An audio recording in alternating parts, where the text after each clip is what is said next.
नमस्कार, लोकमंच न्यूज देख रहे हैं आप। मैं हूं आपके साथ सुरभि राजपूत। महंगाई लगातार बढ़ती जा रही है। डीजल पेट्रोल के दाम लगातार आसमान छू रहे हैं। सरसों का तेल भी दोहरा शतक लगाने को तैयार है। दूसरी तरफ बेरोजगारी के कारण लोग काफी परेशान भी है। कोरोना महामारी की मार भी झेलने को लोग मजबूर है। किसान आंदोलन भी लगातार जारी है, जो पिछले 10 महीनों से देखने को मिल रहा है।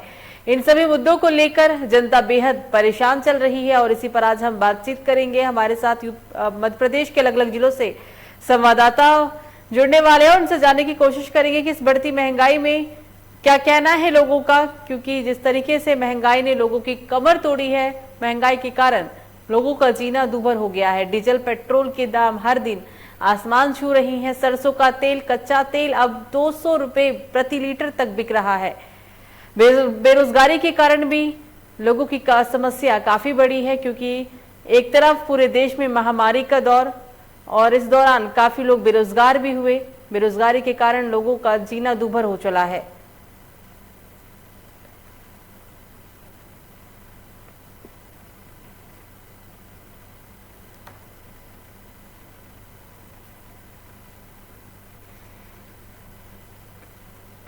मध्य प्रदेश के अलग अलग जिलों से संवाददाता जुड़ गए हैं। संजय गोस्वामी शाजापुर से जुड़े हैं, बलराम मेहता विदिशा से और नर्मदा घोसले रामपुर से। सबसे पहले संजय आपके पास आएंगे। बेरोजगारी भी है, महामारी का भी दौर चल रहा है और क्योंकि जिस तरीके से देखने को मिल रहा है कि कहीं ना कहीं इन सब चीजों के बीच जनता पिस रही है, क्या कहते हैं लोग, क्या कहना है लोगों का? बिल्कुल सुरभि, बताना चाहूंगा, जहां एक तरफ महंगाई की मार और बेरोजगारी जिस तरीके से बढ़ रही है, मध्य प्रदेश में भी कहीं ना कहीं कांग्रेस शासन भी जगह जगह आंदोलन कर रही है। अभी कई जिलों में और कई जगहों पर इन लोगों ने आंदोलन महंगाई और बेरोजगारी को लेकर किया है। लेकिन क्या लगता नहीं है कि जिस तरीके से आंदोलन कर रहे हैं, जिस तरीके से सरकार के ऊपर आवाज उठाई जा रही है, उस तरीके से महंगाई कम होगी और बेरोजगारी घटेगी। हालांकि मैं बताना चाहूंगा आपको सुरभि की जो तेल के भाव आसमान की तरफ जा रहे हैं, चाय शक्कर जो घरेलू सामान आते हैं उनके भाव आसमान की तरफ छू रहे हैं। तो इस तरफ से इधर महंगाई बढ़ती ही जा रही है, पेट्रोल डीजल के दाम बढ़ते जा रहे हैं। दूसरी तरफ देखा जाए तो बेरोजगार युवक जो है वो बिल्कुल रोड पर आ चुके हैं। अभी कई जगह पे कुछ ऐसे वीडियोस वायरल हो रहे हैं जिनकी वजह से बेरोजगारी की वजह से लोग आत्महत्या तक करने पर उतर आए हैं। कहीं ऐसे लोग हैं जो कोरोना लॉकडाउन की वजह से जिनकी कमर पूर्ण तरीके से टूट चुकी है, वो लोग बेरोजगार हो चुके हैं। बिल्कुल संजय, महामारी का समय है, अभी कोरोना की तीसरी लहर भी आने को है। दूसरी तरफ दिल्ली सीमा बॉर्डर पर 10 महीने से किसानों का आंदोलन, बहुत सारी चीजें देखने को मिल रही है। कहीं ना कहीं ये भी देखने को मिल रहा है कि अन्नदाता इस वक्त बहुत ज्यादा परेशान है।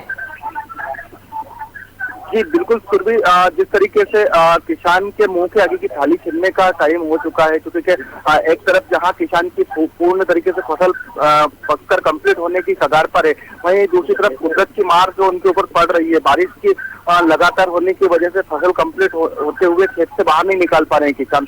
तो कहीं ना कहीं एक बड़ी ये समस्या है। एक तरफ महामारी के दौर से किसान गुजरा हुआ है, दूसरी तरफ फसल अभी हाथ में आते आते रुक रही है। तो एक बड़ी समस्या हो रही है, जहां छोटे व्यापारी है उनका बिजनेस पूरा ठप पड़ा हुआ है, कारोबार बिल्कुल चल नहीं रहे हैं। दूसरी तरफ महंगाई इतनी बढ़ती जा रही है और बेरोजगारी घटती जा रही है। जहां रोजगार देने की बातें सरकार करती है, लेकिन अभी तक जिस तरीके से उन्होंने रोजगार के फार्म डलवाए जाते हैं, अधिकतर बच्चों को रोजगार नहीं मिल पा रहा है। सर बिल्कुल संजय, बने रहेगा, सीधा चलेंगे अब बलराम के पास। बलराम, सत्ता और किसानों के बीच संघर्ष है, क्योंकि 10 महीने से ज्यादा का समय हो चला है। किसान दिल्ली सीमा बॉर्डर पर आंदोलनरत है।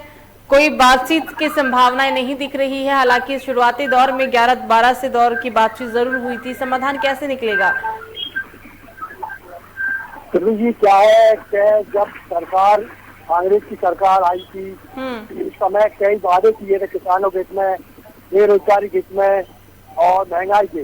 आज महंगाई और बेरोजगारी इतनी ज्यादा बढ़ रही है, घर से ज्यादा, और किसान लोग इतनी ज्यादा परेशान है। क्यों? किसान ही एक हमारा अन्नदाता है। आज वो खुद बॉर्डर पे पड़ा हुआ है जब अपने हक के लिए। अगर प्रशासन न शासन ना कोई नेता उनकी सुनने को तैयार है।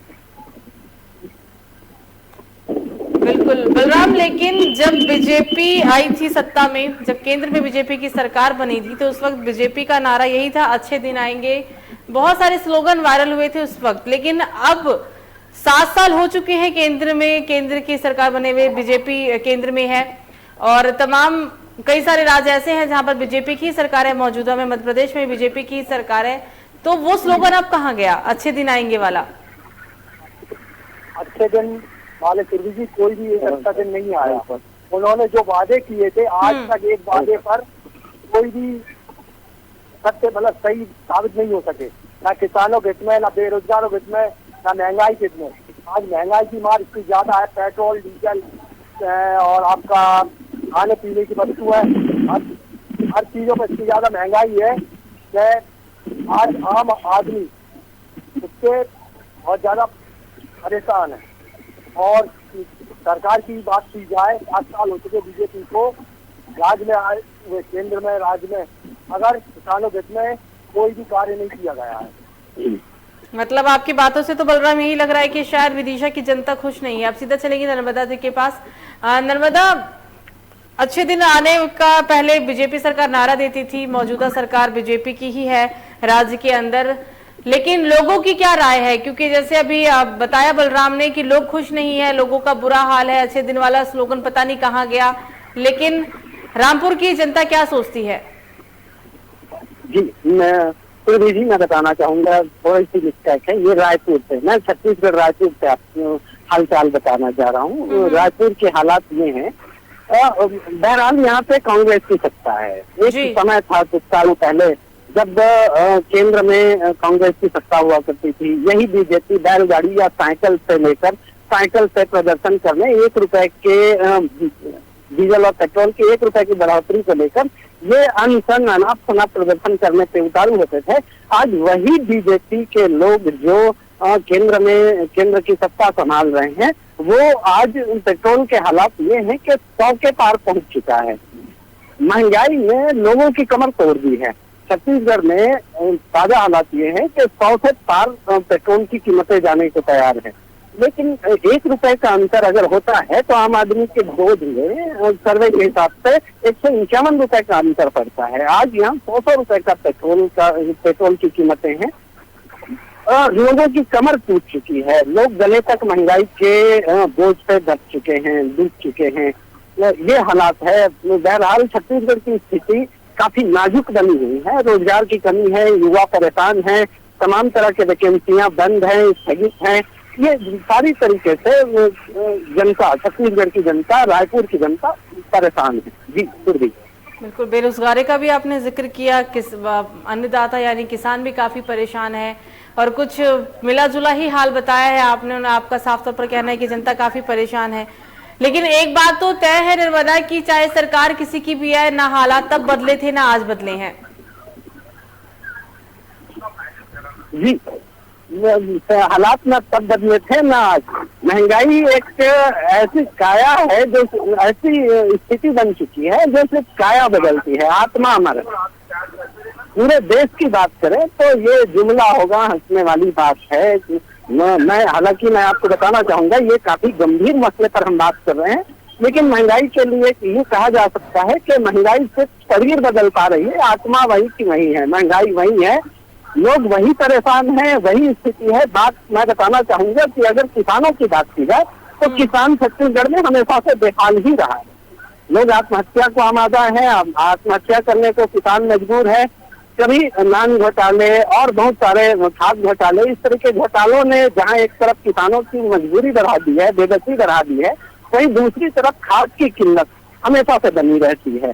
वर्तमान में अभी बहरहाल पिछले कुछ दिनों से लगातार हो रही बारिश ने एक तरफ किसानों की चिंता बढ़ा दी है, वहीं दूसरी ओर सरकार के बिना तैयारी के जो सिस्टम जो है वो कहीं ना कहीं किसानों को प्रभावित कर रहे हैं, लाचार बना रहे हैं। जी बिल्कुल, नर्मदा बनी रहेगा। वापस एक बार संजय के पास चलेंगे। संजय, 7 साल से केंद्र में बीजेपी की सरकार और इन 7 सालों में बेरोजगारी की मांग हमेशा से उठती रही, बेरोजगारी को लेकर युवा आंदोलन करते रहे, विपक्ष हमेशा सरकार को घेरता रहा।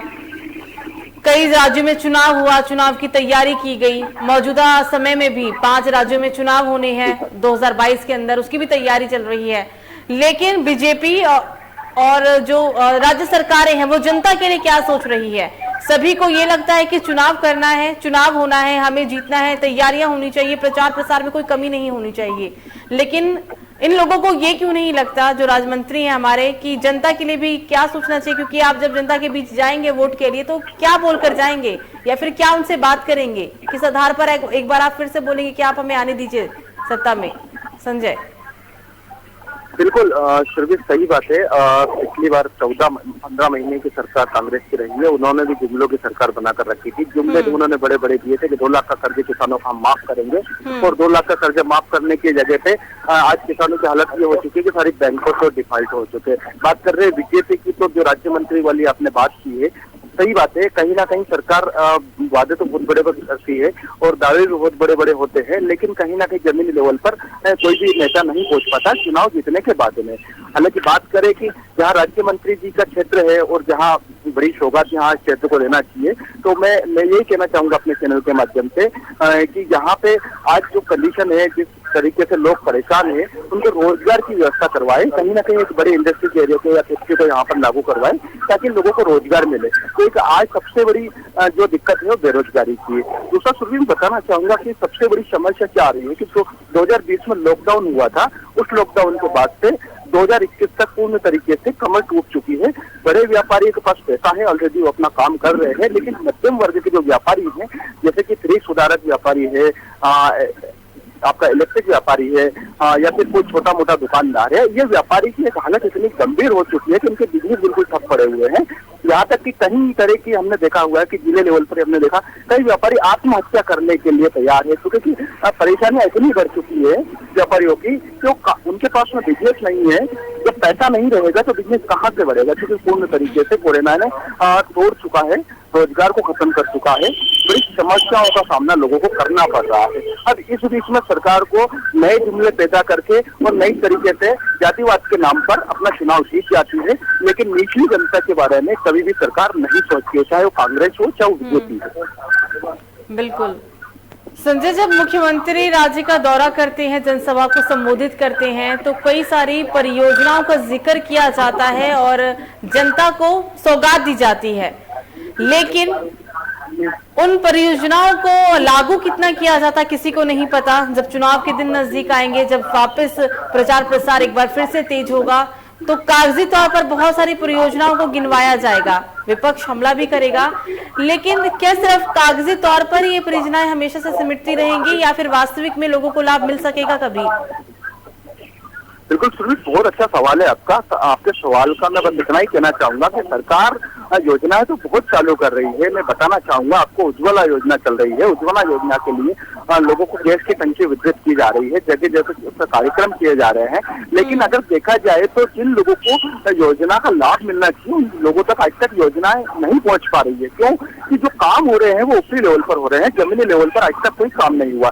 दूसरा मैं बताना चाहूंगा आपको कि प्रधानमंत्री आवास सरकार का आया हुआ है, लेकिन अभी तक भी प्रधानमंत्री आवास की 2 किस्त के बाद तीसरी किस्त नहीं डल पा रही है। उस किस्तों को लेकर भी लोग हंगामा करते हैं, जगह जगह शिकायतें करते हैं, लेकिन देखा जाए तो जमीनी लेवल पर वो शिकायतें सिर्फ एक कागज के डिब्बे में पड़ी रहती हैं और लोग परेशान होते रहते हैं। तीसरा मैं बताना चाहूंगा आपको सुरभि कि कर्मकार के कार्ड जो लोगों के बनना होते हैं उनके ऊपर भी रिश्वत का नाम चलता है। जब तक आप ग्राम पंचायत के सचिव सरपंच को पैसे नहीं देंगे तो उन गरीबों के कार्ड नहीं बना कर देंगे। हालांकि सरकार की योजनाएं फ्री है, लेकिन ऊपरी लेवल तक ये योजनाएं चलती है, जमीनी लेवल तक लोगों तक ये योजनाएं नहीं पहुंच पाती। बिल्कुल संजय बने रहेगा। सीधा चलेंगे बलराम के पास। बलराम, देश की जनता को, राज्य की जनता को परियोजनाओं का कितना लाभ मिलता है, ये हकीकत शायद आपसे भी नहीं छिपी हुई और हमसे भी नहीं, लेकिन जनता क्या सोचती है और विदिशा के अंदर कितनी सरकारी योजनाएं लाई गई, घोषणा की गई, उनको कितना लागू किया गया? जी, जब कांग्रेस की सरकार आई थी तो उन्होंने जो बेरोजगारों को भत्ता चालू किया था। कांग्रेस छोड़िए बलराम, कांग्रेस छोड़िए, आप मौजूदा सरकार की बात करिए। इस वक्त सरकार ने इस वक्त अपने विदिशा जिले में कोई भी रोजगार या कोई भी किसानों के लिए कोई भी कार्य नहीं किया अभी तक। किसान पहले ही परेशान था, आज भी है। बीजेपी का नारा था बलराम आत्मनिर्भर भारत सम्मान निधि, पीएम सम्मान निधि योजना, आवास योजना, बहुत सारी योजनाओं का जिक्र करते हैं जहां पर भी बीजेपी की सरकार होती है, लेकिन उन योजनाओं को लागू कितना किया जाता है, जनता को लाभ कितना मिलता है? लागू तो ठीक है, मंत्री तो बोल देंगे कि लागू किया हमने, लेकिन जनता कहती है कि उन्हें इन योजनाओं से लाभ मिला है अभी तक? अभी तक जनता या विदिशा जिले की पंचायतें इन लाभों से अभी तक उन्हें कोई भी लाभ नहीं हुआ जब से माननीय मुख्यमंत्री शिवराज सिंह जी आए हैं। बिल्कुल बलराम बने रहेगा, वापस एक बार चलेंगे नर्मदा के पास। नर्मदा, बेरोजगारी हो गई, महामारी हो गई, बहुत कुछ हो गया, आज भी हालात बद से बदतर ही है, पहले भी कुछ ऐसे ही थे, ज्यादा स्थिति में सुधार नहीं है, लेकिन क्या यही चलता रहेगा कि सरकार बदलती रहेगी, पार्टियां बदलती रहेगी, मुख्यमंत्री बदलते रहेंगे और जनता का जो हालत तब था वो अब भी रहेगा और आने वाले समय में भी यही रहेगा? जी, जनता, छत्तीसगढ़ की जनता ने जब 15 साल से स्थापित भाजपा को उखाड़ फेंका, वो भी जड़ से समूल उखाड़ फेंका, तब उनकी उम्मीदें थी कि एक परिवर्तन उनके लिए अच्छे दिनों को लेकर आएगी। जो इतने 15 सालों से छत्तीसगढ़ की त्रस्त जनता एक बार कहीं ना कहीं कांग्रेस के साए में अच्छे दिनों का सामना करेगी, महंगाई से, बेरोजगारी से कुछ हद तक इनको राहत मिलेगा। लेकिन कांग्रेस भी अभी तक जो देखा जा रहा है इतने सालों में, कांग्रेस के सत्ता में भी छत्तीसगढ़ की जनता त्रस्त ही नजर आ रही है।